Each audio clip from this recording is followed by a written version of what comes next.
In what ways does your media product use, develop, or challenge forms and conventions of real media products? There are many traditional conventions we chose to develop into our movie, one of them being pathetic fallacy, using weather, and a great example of this is from our research, The Poltergeist, which uses scenes of thunder, lightning, and rain to reflect the mood within the film, but there are lots of other examples, as many traditional horror films have their scariest scenes within the dark or at night time. We attempted to include this into our film by making some shots when the weather was cold, windy, and dark to reflect the eerie and shocking atmosphere of the scene as the characters are in fear, and this builds suspense and tension for the viewer. We combined this with the traditional violin-based eerie music to create the mysterious atmosphere we needed to aid our movie, and we chose to include this by researching and watching Insidious, which used screechy violin music when the titles appeared to represent the interrogating and horrifying character of the ghostly spirit within the movie, and also mirrors how the film is laid out, as there are some shots of quite calm and dark scenes, but then a jumpy shot would appear and shock the viewer to make them jump, which is also a part of our questionnaire, as the majority of those who took it said that surprise was the most important aspect within the horror movie. We challenged the traditional convention of building suspense by using a more modern technique used in recent horror movies, when you raise the pitch and volume of the music to create suspense, but then cut to silence, as the surprise will be less expected and predictable than original horror movies, and it creates more fear for the audience as they don't know when to expect to jump. A good example of this would be from a recent horror movie, A Devil Inside, which used a similar technique, and the audience were less likely to expect a man standing behind him, as there was no music or other hints as to when a surprise would occur. We felt this was an important element, as we need to keep our teenage audience interested, and the jumps and surprises in traditional horror movies are too predictable and become boring for our younger viewers. Other typical inventions we chose to include in our horror movie were the types of characters and setting. We chose to have the movie set in the woods, as they represent a large scale, but with many obstacles within them, and this, which can hold a historical past, as they tend to be many years old.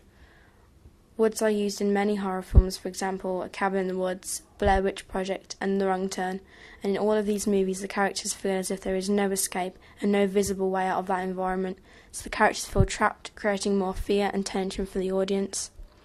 We chose to have a young girl as our main character of Who's Next, as young female characters have more innocence, just like the character of Regan in The Exorcist, who is more vulnerable.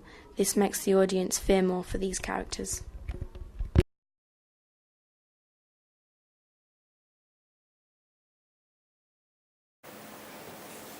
In our film, we decided to use a mix of genders, including at least one male and one female character, to represent a typical teenage school group.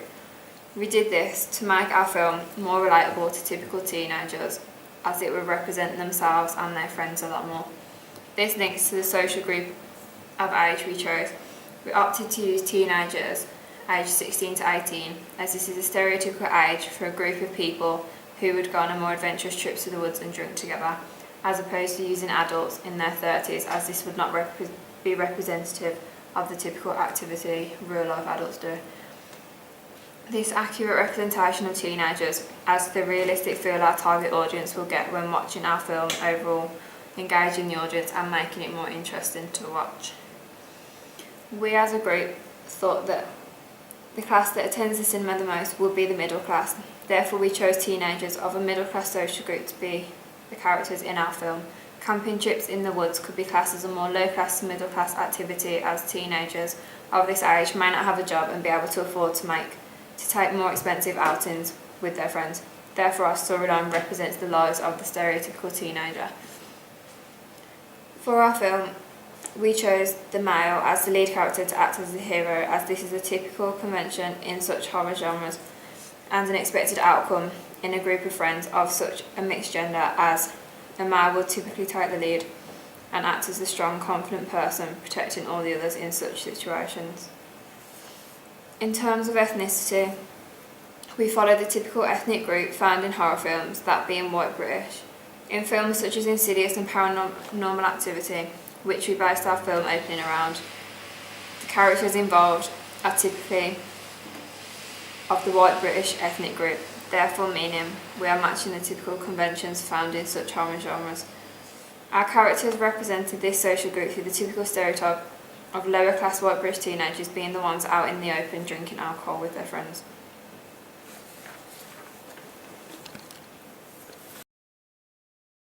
What kind of media institutions might distribute your media product and why? We believe that our film could be distributed by a large company because it includes typical horror film conventions such as low-key lighting and tricking the character into a false sense of security. These conventions help to make our film appeal to a larger audience, making it more likely that a large company will be willing to distribute our film. If our film didn't appeal to a large audience, we would probably have it distributed by a smaller company.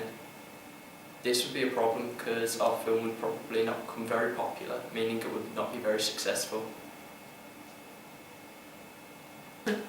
Institutions like Paramount Pictures might be interested in distributing our film. This is because they distributed the film Paranormal Activity, which was one of the main films that inspired us when we were producing our film.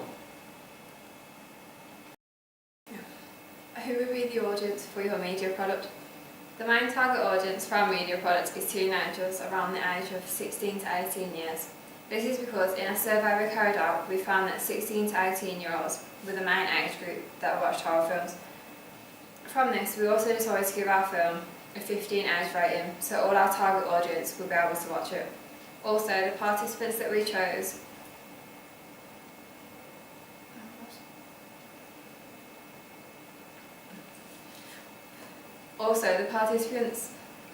horror as their preferred genre consisted of both males and females. Because of this, we made sure to not base our film around only one gender and made sure to include characters of both genders. Our film is also not aimed at a specific social class because in our research into target audiences, we found that there was not a specific class that watched horror films. How did you address your audience? Many aspects of our film have been based around our target audience choice to ensure it attracts viewers and keeps them interested throughout. We chose teenagers aged 16 to 18 as our target audience, which means the majority of our film is based around modern techniques that would seem more appealing to the teenage eye. Our storyline consists of a group of teenagers individually packing before joining together to go on a camping trip in a nearby woods. We thought this related greatly to our target audience as camping could be classed as a typical teenage activity, therefore the audience could relate more to the story and increase the horror that is felt. For our characters, we chose 2 young teenagers, male and female, of similar age to our target audience. We did this in the hope that our audience would be able to relate to our characters better and put themselves in their shoes to feel more fear and horror from our film. For our titles, we chose a heading called Cold Night for Alligators. It's a thick, bold text with extra colour underneath to give the illusion of blood dripping down off the words. We also added an effect on our film title at the end where the letters change colour and mix around, creating a confusing effect. We thought our titles and effects reflected the modern mind of teenagers to make it more appealing and eye-catching to keep them interested as the film plays. The music we used in our opening was jumpy and eerie to match the genre of our film and the feeling we wanted to get across to the audience. The jumps in the music matched the jump cuts in our film to make it more interesting and add tension to the scene. Also, for each scene, we changed the piece of music we used, this to add various in the sounds heard to ensure viewers do not get bored watching our opening. When advertising our product at the cinema, we would use the dark, scary scenes of our opening where our characters are seen running and screaming through the woods to view to the audience to attract their attention and make them want to watch the film to find out how our characters have found themselves in that position. If we were to advertise our films in a cinema on posters around the building, we would use images of our characters and the images of the woods we filmed in to give the audience a basis of what the storyline is without giving too much detail. We would hope by showing our 2 teenage characters it will attract our target audience. When using the Sony HD cameras, we learned how to produce both smooth camera video by attaching the camera to a tripod to use when panning across a scene, and how to produce more hand camera videoing to produce a shaky, scary feel to our video. Due to our film being a horror, majority of our scenes have been done by the hand camera video. When using After Effects to edit our titles, we learn how to add different transitions and effects onto the titles to create a horror look. We learn how to add transitions to our titles when entering and exiting the screen, such as reining characters in, which is one of the presets provided on After Effects we use for titles such as the names of people involved in our film. This gave a blood dripping effect. From this, we also learnt how to slow or speed up a transition to fit in time with the video playing. Using the text tool at the top of After Effects, we learnt how to insert the text to begin with by clicking the T and dragging a box onto the main composition area to the size you need. Then by using the sidebar of tools, we learnt how to increase or decrease the size of the text and change the colour if needed, which is what we did as we decided to use a red blood colour for our titles. In Adobe Premiere, we learnt various techniques that came in highly useful for us when editing our video. We learnt how to cut our clips using the razor tool to allow us to match it to other clips to create the jump cuts we needed. As well as this, using the pen tool in the right hand toolbar, we learnt how to fade our clips at certain points to blend in with the next one. We also learnt how to add effects onto our clips using the effect tool and dragging it onto the piece of film to give it a grainy look, for example.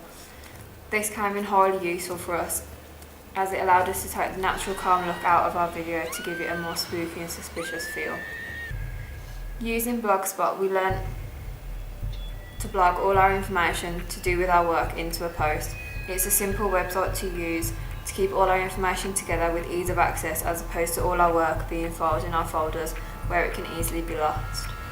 We learned how to attach images to our work after using the snipping tool provided on our computers to crop an image and save it to our desktop. This then allowed us to insert saved images to a blog post, which could then change the size of the image using the links underneath each image, which stated the different sized options.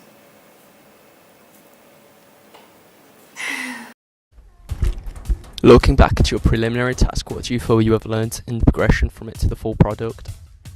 From the preliminary task, we've learnt that when working as a group, it is very important to divide the work out equally and to ensure each person involved has a specific task to be completing, possibly matching the skills of each individual. This is important because it means the work rate will get done to a much faster rate and production of the film will be more efficient. It will also reduce the chances of mistakes being made in the film and dispute between group members. Also, when we were editing our film, we made sure that each member of the group had an input by completing some of the editing. This was to ensure each member of the group gained editing skills from this task, to use later on in the main product. We also ensured that each member's ideas and opinions were taken into account to ensure the final product of our preliminary film was a whole team effort.